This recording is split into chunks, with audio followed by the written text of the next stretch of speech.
L'invité café. L'invité café aujourd'hui, la colère des artisans miniers. Nous en parlons ce matin avec un des membres du CASSOG, le comité sauvegarde pour l'orpaillage guyanais. José Mariema est notre invité. Bonjour José Mariema. Bonjour à vous sur le plateau. Bonjour à tous vos auditeurs, tous les auditeurs de Guyane Première. José Mariema dans l'orpaillage, ah bon? Depuis quand?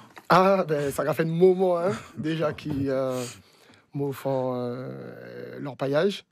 Ça va faire déjà 6 ans qu'ils m'ont lancé. Ah, quand même. Ah oui, quand même, qu'ils m'ont lancé mon corps. Et m'ont commencé côté Polisnar. À l'époque, j'étais en sous-traitance. Ensuite, mon travail Saint-Élie. On a des concessions.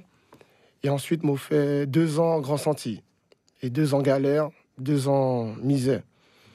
Alors, donc vous avez un passé dans la profession. Ouais. Vous n'êtes pas nouveau. Alors vous prédisez à ce titre la mort prochaine de la profession d'artisan orpailleur. N'est-ce pas un peu exagéré? Il y a de la place pour tout le monde normalement dans le secteur. Ah, exactement. Ouais. Il y a de la place pour tout le monde.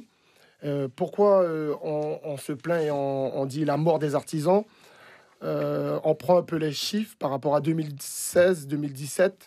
On était à plus de 63 demandes d'AEX par année. Et là, on a fait les statistiques. Nous sommes descendus à 20 demandes d'AEX. Et aujourd'hui, on se retrouve à une baisse des demandes d'AEX. Que s'est-il passé par rapport à toutes ces réglementations qui nous tombent sur la tête tous les jours, par l'ONF, par la DEAL, par l'autorité environnementale. Et aujourd'hui, on se retrouve presque cadenassé, pris au piège par toute cette nomenclature. Exemple. Un exemple, bon alors, ça va être technique pour les auditeurs, mais je vais essayer d'être simple. Voilà. Alors, il y a sur le cas par cas.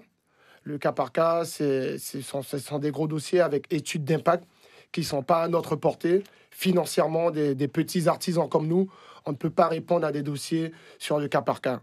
Un autre exemple, c'est sur le SDOM, où on nous interdit l'exploitation des criques de plus de 7,50 m. Et pareil, là, en ce moment, avec la DEAL et l'ONF, il y a encore une nouvelle réglementation qui tombe du ciel. On ne peut pas exploiter maintenant... 7,50 m de long, de large? De large. De large.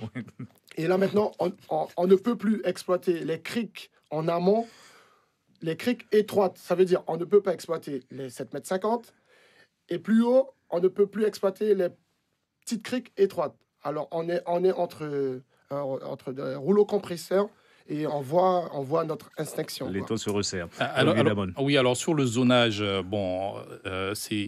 il peut y avoir débat. Est-ce que la Guyane aujourd'hui, la Guyane est grande, la forêt guyanaise est grande d'une part, et sur l'aspect réglementaire, est-ce que ça ne veut pas dire aussi que les petits artisans doivent se structurer? Alors, voilà. En termes de structuration, les artisans, il faut qu'aujourd'hui qu'on comprenne ça bien, parce que je pense que de notre côté, on a eu un manquement sur la communication. Je vais vous dire, c'est le gros problème de notre profession, c'est la communication. Aujourd'hui, la personne lambda ne sait pas ce qu'on fait, ne connaît pas notre métier. Nous sommes les meilleurs au monde en termes environnementaux, en termes d'extraction minière, en Guyane. Et ça, personne ne le dit, personne ne le sait. Les meilleurs en termes d'extraction et ensuite en termes de réhabilitation. Après... Pour votre paroisse, c'est normal.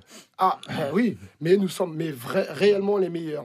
Alors, cette structuration, aujourd'hui, nous n'avons pas de politique minière. Les élus aujourd'hui, les élus locaux qui sont responsables de l'accompagnement du développement économique de ce territoire n'ont jamais mis en place une vraie politique minière aujourd'hui. Ça fait 160 ans qu'aujourd'hui des Guyanais sont dans la profession et effectivement, nous n'arrivons pas parce que l'accompagnement n'est pas là. Alors, vous dites que ça fait donc 160 ans que des Guyanais sont dans la profession. Il y en a de moins en moins aussi parce que peu de jeunes veulent embrasser cette carrière.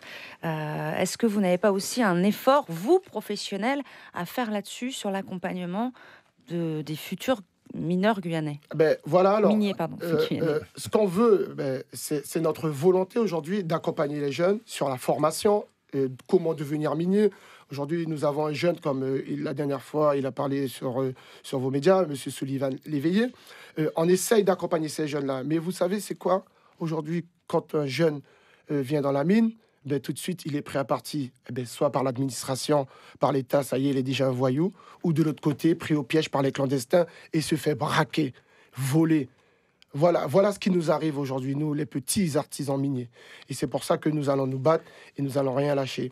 En parlant d'accompagnement, vous avez peut-être entendu le député de la 2e circonscription samedi dernier sur notre antenne qui proposait justement d'accompagner les illégaux. Alors, oulala. Cela vous inspire quoi, cette proposition? Ah non, mais c'est... Pour mieux les intégrer dans le système afin que ça en un mot, c'est une aberration.